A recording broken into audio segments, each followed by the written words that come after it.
Major retired Maisam رضا صاحب نے ہمیں جوائن کیا ہے۔ میجر صاحب بہت شکریہ آپ کے وقت کا۔ میجر صاحب صورتحال اب یہ ہے کہ امریکی صدر نے کہا تھا کہ اگر جوابی حملہ کیا جاتا ہے ایران کی جانب سے تو ہم اسرائیل کا دفاع کریں گے۔ سر جوابی حملہ تو ہو گیا، معاملہ آپ کو بڑھتا ہوا نظر آ رہا ہے؟ دیکھیں جی، as far as Iran is concern تو معاملہ ایران کے لیے تو پہلے ہی بہت بڑھ چکا ہوا ہے، پوائنٹ آف نو ریٹرن پہ ہیں، اور ایران کے پاس تو اب دو ہی آپشن تھے کہ یا وہ امریکہ کی بیعت کر لے اور یا پھر اپنے سوورینٹی کے لیے ایک عزت دار طریقے سے حملہ کرے۔ I think as per the prediction اس نے جو ہے آپشن 2 اڈاپٹ کیا ہے، اور میں سمجھتا ہوں کہ جس طرح ویژولز دیکھے جا سکتے ہیں اس وقت تقریباً 10 سے زیادہ میزائل تو جو ہیں بیلسٹک میزائل وہ ویژول میں ان کی منسٹری آف ڈیفنس کے اوپر گرائے گئے ہیں۔ ٹھیک ہے، اور میرا خیال ہے کہ تاریخ نے پہلی دفعہ اس طرح جو اسرائیل کے اوپر بیلسٹک میزائل ان کی منسٹریز اور ان کی تل ابیب کے اندر وہ گرتے ہوئے ہسٹری دیکھ رہی ہے۔ اس سے پہلے تاریخ نے یہ نظارہ تو نہیں دیکھا تھا۔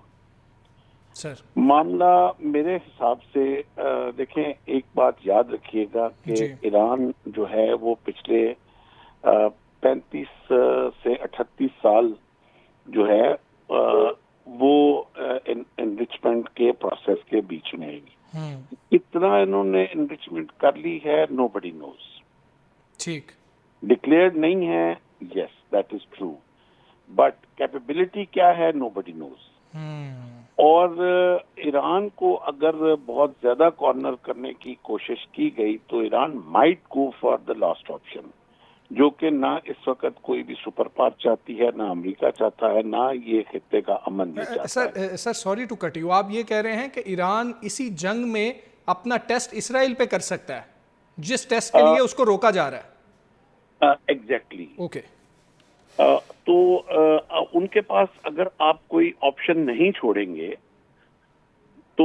وہ اپنا جو اس نے اب راستہ جو آپشن 2 میں بتا رہا ہوں جو اڈاپٹ کر لیا انہوں نے، تو I think to for their survival that will مرتا گو کیا ٹو نہ اینی کرتا سر۔ ایکسٹینٹ۔ ایگزیکٹلی۔ تو میرا خیال ہے کہ یہ جو اس وقت جوابی حملہ ہوا ہے یہ بہت ضروری تھا ایران کی سوورینٹی کے لیے۔ ایران، اور ایک بات یاد رکھیے گا سر کہ اس سے پہلے اسرائیل نے جتنے اپنے تجربے کیے ہیں، جتنی اس کو حوصلہ افزائی ملی ہے، وہ ایک نہتے شہریوں کے اوپر انہوں نے گولے برسا کے کیے ہیں، اور میں اٹ بھی حماس، میں اٹ بھی فلسطینی پور پیپل، یا وہ لبنان تھا، یا وہ یمن تھا، یا وہ سیریا کے لوگ تھے، یہ پہلی دفعہ اس کا کسی قوم کے ساتھ پالا پڑا ہے۔ ایرانی ایک بہت پرانی تہذیب ہے، ایک قوم ہے، and they have the depth to lose۔ یہ بات یاد رکھیے گا سر کہ ان کا بہت نقصان ہوا ہے، but they do have depth to lose۔ اسرائیل کے پاس they don't have depth to lose۔ صحیح، اور وہ اسرائیل جو ہے وہ اس کنارے پہ کھڑا ہے کہ اگر اس کو ایک ٹھیک نشانے پہ گولی پڑ گئی تو وہ نیچے گرے گا، اور they have everything to lose۔ سر ٹھیک ہے۔ اچھا سر، اس میں اگر ہم دیکھیں ایک سوال بہت زیادہ اٹھ رہا ہے، کیونکہ معاملات اسرائیل کے ہمیشہ سے ایسے رہے ہیں فلسطین کو لے کے کہ مذہبی طور پر ہر شخص بہت زیادہ کنیکٹڈ ہے فلسطین کے ساتھ، اور اسرائیل کے خلاف مذہبی طور پر بہت زیادہ پاکستان کے اندر اور مسلم جو کمیونٹی ہے، مسلم ممالک ہیں، ان کے اندر یہ جذبہ پایا جاتا ہے۔ ایران اور اسرائیل کے حوالے سے سر ایک چیز کلیئر کیجئے گا کہ یہ دشمنی کی جڑیں مذہبی ہیں یا جغرافیائی زیادہ ہیں؟ ٹھیک ہے، میجر صاحب سے ہم رابطہ بحال کرنے کی کوشش کریں گے۔ ابھی تک کے جو معاملات ہیں وہ بظاہر یہ نظر آ رہے ہیں کہ تمام میزائلز تو انٹرسیپٹ نہیں ہو سکے ہیں، جو دعویٰ کیا جا رہا تھا اسرائیل کی جانب سے کہ ہمارا ڈیفنس سسٹم بہت اچھا ہے، اور اگر کوئی بھی حملہ کیا جاتا ہے تو ہم اس کو ناکام بنا سکتے ہیں۔ لیکن جس طرح عمارت کے ویژولز آ رہے ہیں، ہم دیکھ پا رہے ہیں مناظر وہاں پر کہ عمارت کے اوپر ایک میزائل گرا ہے اور اس عمارت کو نقصان بھی پہنچا ہے، اور جس طرح ابھی ہماری بات ہو رہی تھی دفاعی تجزیہ کار کے ساتھ، وہ کہہ رہے تھے کہ منسٹری آف ڈیفنس ہے یہ تل ابیب میں، جس کے اوپر یہ میزائل ہمیں گرتے ہوئے نظر آ رہے ہیں، اور 100% انٹرسیپشن تو ہو بھی نہیں سکتی ہے۔ لیکن یہاں پر ایک بہت اہم معاملہ ہے جس کو نظر انداز نہیں کیا جا سکتا ہے۔ آپ کی ایئر فورس کا آج کی ماڈرن وارفیئر کے اندر تگڑا ہونا، آپ کے ایئر فورس کے پاس جدید طیارے ہونا، یہ کتنا امپورٹنٹ ہے وہ آج ہم دیکھ رہے ہیں کہ جس وقت 200 سے زیادہ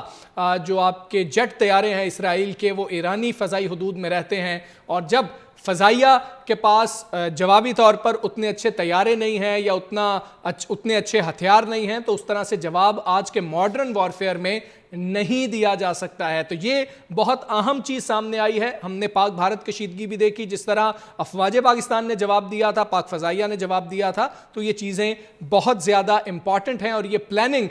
اس حوالے سے ہونا کہ ہمارا دشمن کتنی طاقت رکھتا ہے اور ہمارے ڈیفنس کی طاقت کتنی اہم ہونی چاہیے، بیلنس آف پاور تب ہی رہ سکتا ہے۔ لیکن اسرائیل نے شاید انڈر ایسٹیمیٹ کیا ایران کو، اور اسرائیل کا یہ خیال تھا کہ صدر ٹرمپ کے جو بیانات آ رہے ہیں ان کے بعد ایران حملہ نہیں کرے گا، آپ کے آرمی کے چیف کو جو ہے، فورسز کے چیف کو آپ نشانہ بنانے میں کامیاب ہو گئے ہوں، تو اس کے بعد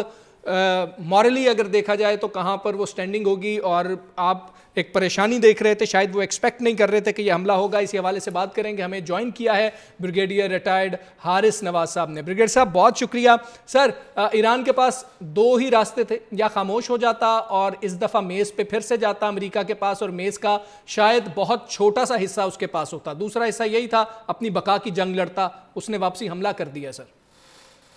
یہ دیکھا ہے، اس کے بعد کوئی اور آپشن نہیں ہے، اور اس کے بعد پبلک پریشر بھی بہت زیادہ ہے، اور بہت زیادہ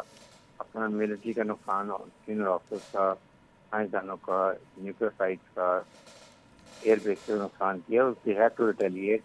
ابھی بھی Iran is a very strong power, ان کے پاس ہائپرسونک میزائلس ہیں جو کہ بہت زیادہ اسپیڈ پہ جا کے ہیل کے ساتھ دشمن کے علاقے میں نقصان پہنچا سکتے ہیں،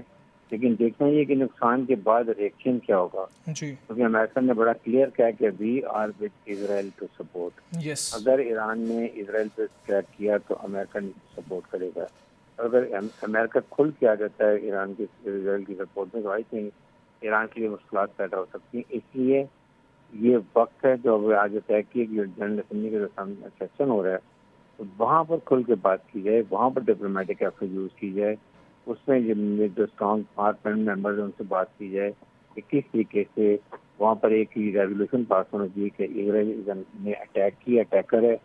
اگریسر ہے، اور اس کو کنڈیم کیا جائے۔ لیکن بات تو یہ کہ اس سیشن کو امریکہ جو ویٹو کر دے گا، اس لیے کہیں نہ کہیں اس کو ڈی ایسکیلیٹ ہونا چاہیے۔ لیکن ایک بات یاد رکھیں، اب اقوام متحدہ، اس کے بعد یہ ہیومن رائٹس آرگنائزیشن، یہ تمام لپ سروس ہیں، کوئی اس طرح دنیا میں قانون نہیں ہے، یہ صرف جنگل کا قانون ہے، جس کے پاس پاور ہے وہ قانون ہے، وہ فریڈم ڈکٹیٹ کرتا ہے۔ ادروائز کیسے آپ کے سامنے جو کچھ اس کا چال کیا ہے، عراق کا، لیبیا کا، سیریا کا، اس کے بعد لیبنان کا، پھر پیلسٹائن کا، پھر اس جی، کے بعد یمن کا، تو آپ کو نظر آتا ہے کہ اس وقت کیا حالات ہیں۔ آئی تھنک اس وقت دنیا چینج ہو چکی ہے،